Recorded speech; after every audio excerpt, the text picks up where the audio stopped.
যখন গাজার আকাশে আগুন ঝরে পড়ছে, যখন ধসে পড়ছে শিশুর হাসি, মায়ের কান্না, তখনই এক ঘোষণায় বিশ্ব মিডিয়ায় আলোড়ন সৃষ্টি হয়েছে।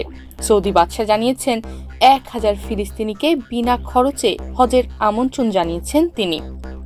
কিন্তু প্রশ্ন হলো, এটা কি মানবতা, নাকি এটা সেই রাজনীতি যার ছায়ায় বছরের পর বছর ধরে পড়ছে ফিলিস্তিন? 19 মে সৌদি প্রেস এজেন্সির এক ঘোষণায় জানানো হয়, বাদশাহ সালমান 1000 ফিলিস্তিনিকে হজে আমন্ত্রণ জানিয়েছেন। তাদের মধ্যে আছেন গাজার শহীদদের পরিবার, আহতরা। এই হজের সমস্ত খরচ সৌদি বাদশাহ নিজেই বহন করবেন।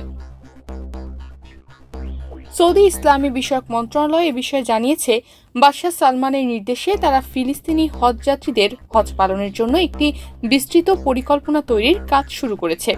এই উদ্যোগ বাস্তবায়ন করবে সৌদি আরবের ইসলামী অ্যাফেয়ার্স মন্ত্রণালয়ের দাওয়া অ্যান্ড গাইডেন্স বিভাগ। কিন্তু এই ঘোষণা এমন এক সময় এসেছে যখন গাজা কার্যত মাটিতে মিশে গেছে।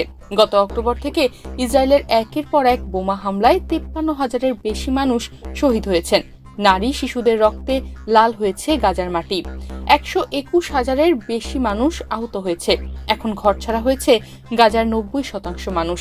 ত্রাণের গাড়ি, হাসপাতাল, এমনকি মসজিদও রক্ষা পায়নি ইসরায়েলের হামলা থেকে। এই সময় এলো সৌদির উপহার, ফ্রি হজ। বিশ্লেষকরা বলছেন, সৌদি আরব কি এখন নীরব দর্শক হয়ে বসে আছে যখন তার মুসলিম ভাইদের ওপর গণহত্যা হচ্ছে?